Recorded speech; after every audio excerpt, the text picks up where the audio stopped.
So emerging as the major problem for the Democratic Party and President Trump is the cost of health care insurance.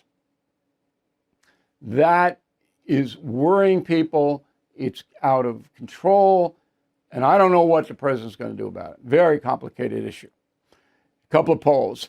Used to be the Kaiser Family Foundation. That's not. They changed their name to KFF. They did a poll. Okay, 1,400 U.S. adults. First question. Think about the past year. Would you say your cost of living has increased a lot? 50%. Whoa. Increased a little. 32. That's 82%. Stayed about the same, 12. That is not a good number for the president. Second question, how worried are you to be paying these bills, health care? Very worried, 66. Not worried, 34. Food, 57 worried, 43 not. Rent, mortgage, 52 worried, 48 not. Monthly utilities, 57 worried, 43 not. Pew poll, this is different than the poll I just gave you. It's very simple. Do you approve or disapprove of Donald Trump's handling his job? Approve 37, disapprove 61. Obviously, that is not a great number for Donald Trump. Next question, do you think the Trump administration's actions since taking office last year have been better than expected, about as expected, worse? Better, 21, about 28. That's 49%. That's not a bad number. Worse, 50. So it's about a tie.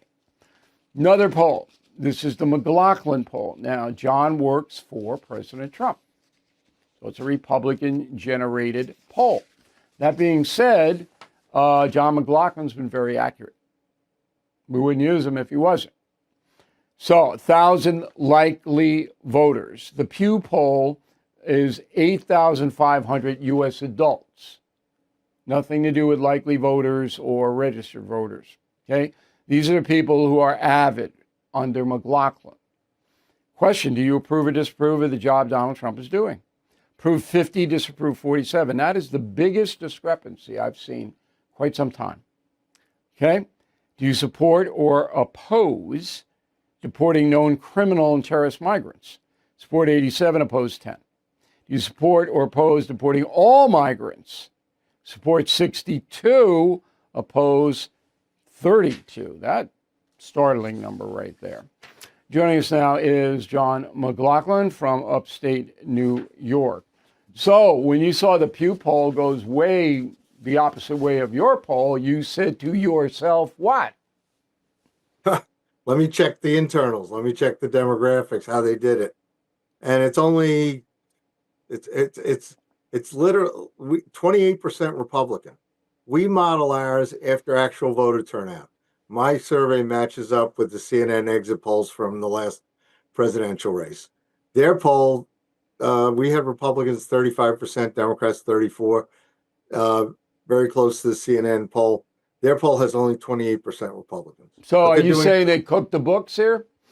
Sure, they've been cooking the books. These media polls have been cooking the books against Trump since 2016. Remember the Hillary lock? Yep. There was no way Trump could win. All right, so that's a pretty strong accusation you're making against Pew, that they're cooking the books. They're trying to get the negative number to hurt Trump going forward. And you believe that?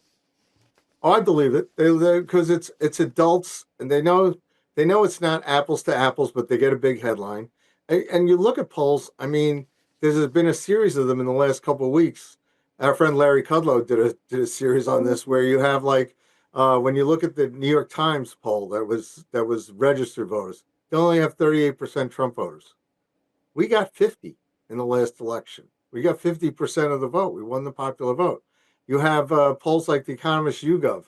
They come out with a poll where they had in their poll, you're referring to notes, I got to refer to my notes, but they had more Harris voters, 46%, to only 34% Trump voters out of 1,722 adults. This is adults. They could be interviewing illegal immigrants for all I know. And you have the same thing with Pew, where Pew, it's adults. And they do it for an online panel. I believe you. You don't have to convince me any further. I believe you that they're not honest polls. No surprise in this country at this point. Now, when will the polling matter for the midterms? Still 10 months away. And when do you think that people will begin to lock in on? Because this is vitally important for President Trump. Mhm. Well, I don't think the voters pay much attention to the polls as we do. They're going to vote based on their own situation. And we have the Republicans down to in the generic ballot. Most of last year, and certainly in 2024, the Republicans were ahead in the generic ballot for Congress, which it doesn't, when you come down to it, it matches up by people vote on the names that are in their district. And but generically, the Republicans shouldn't be 2 points behind the Democrats. The Republicans need to get much more aggressive. They need to run a contrast election. For example, in that same poll where we had 87-10, they favored deporting criminal illegal immigrants. In the same poll, when we asked, would you defund and abolish ICE, 46% of all voters said they would, 48 didn't.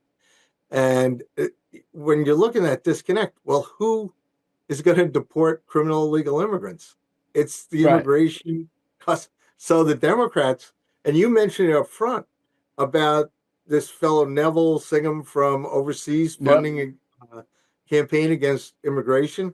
If you get rid of the immigration police, you have open borders.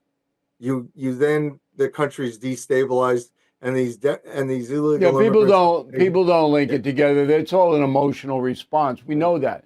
But this healthcare and insurance situation, coupled with car and house insurance, insurance companies are battering the American people. I talked to President Trump about this. Right. And, if that continues unabated for the next 10 months, the Democrats could win on that alone. Right. And we did a survey for the Great American Health Alliance.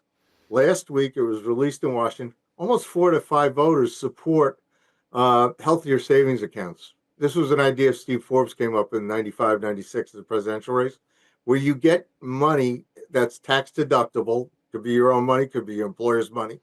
It's in an account, and you buy insurance above that. Trump did that. Trump announced that last week. Right. What a coincidence. But now you have to get Congress to change the laws to allow this to happen. Okay. And but maybe they will and maybe they won't.